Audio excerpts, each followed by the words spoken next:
In October of 2016, WikiLeaks released the Podesta emails, over 20,000 pages of private emails from White House Chief of Staff John Podesta. This is the best example of an October surprise in our lifetimes. The Podesta emails opened the minds of millions to the fact that torturing children is a sort of sacrament to the vile creatures in control of our government. This 2016 October surprise became known as Pizzagate, and it was a deciding factor in many people voting against Hillary Clinton. Just as the Sean Combs child rape stories are dominating the public discourse, Hillary Clinton predicts an October surprise that will smear Kamala Harris, comparing it to Pizzagate. What is something you see happening in the near future that we should be taking more seriously? I anticipate that, something will happen in October, as it always does. I anticipate there will be a full court press in October. The digital airwaves will be filled. And why does that matter? Because the press that is pro-Trump anyway, oftentimes stories are put on digitally that then are picked up by, let's say, at Fox and others. And then those stories are stories, so the mainstream press reports on them, and so that story then takes on a life of its own. There will be concerted efforts to distort and pervert Kamala Harris, who she is, what she stands for, what she's done.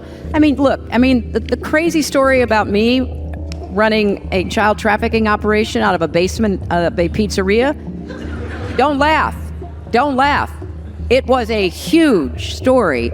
It starts online, often on the dark web. It migrates. It's picked up by the pro-Trump media. It's then reported on by everybody else, which makes sure it has about 100% coverage. And people believe it. So I don't know what it's going to be, but it will be something, and we'll have to work very, very hard to make sure that it is exposed as the lie that it is.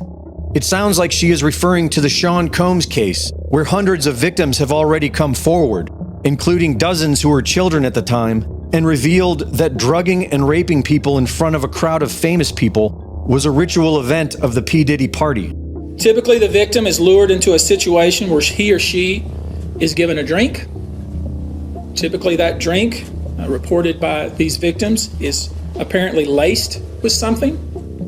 Once that drink takes effect, the perpetrators perform all kinds of sexual acts on the victims, many times passing him or her around as other people watch and enjoy the show, and then leave the victim ashamed, confused, injured, and wondering what happened.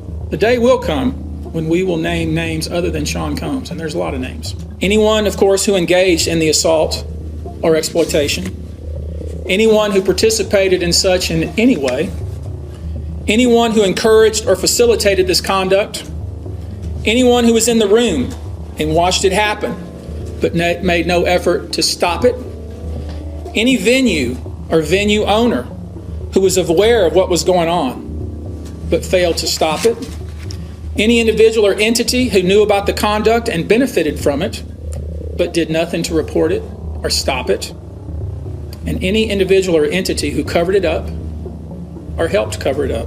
I would expect there are many people out there right now who are desperately searching their memories as they delete their texts and data. Without knowing the target, Remote Viewers, the Future Forecasting Group, was assigned near future global events in the fourth quarter of 2024. Several of them saw what appeared to be a major event before the election. I had a feeling that someone was planning a coup of some kind. Replacing one person with another, a swap or a change. It creates shock and awe, an unexpected change, like a last-minute sleight of hand before the show ends. Like a new teammate or a new candidate. A strong, powerful male was involved, a planned removal event. I don't think this is Trump. This person looked younger. I wrote, he reminds me of like Gavin Newsom, like that kind of look. Reporting for InfoWars, this is Greg Reese.